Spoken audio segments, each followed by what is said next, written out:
আজ আমরা বিশেষভাবে সৌভাগ্যবান এবং সম্মানিত যে বাংলাদেশের 3 বারের নির্বাচিত প্রধানমন্ত্রী বীর মুক্তিযোদ্ধা শহীদ রাষ্ট্রপতি জিয়াউর রহমানের স্ত্রী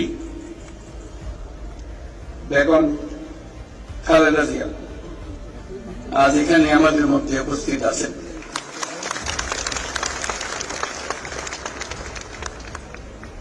এক যুগ ধরে তিনি এই মহাসম্মেলনে অংশগ্রহণ করার সুযোগ পান নাই, আজকে সুযোগ পেয়েছেন। আমরা সবাই আনন্দিত এবং গর্বিত যে আমরা এই সুযোগ দিতে পেরেছি আপনাকে।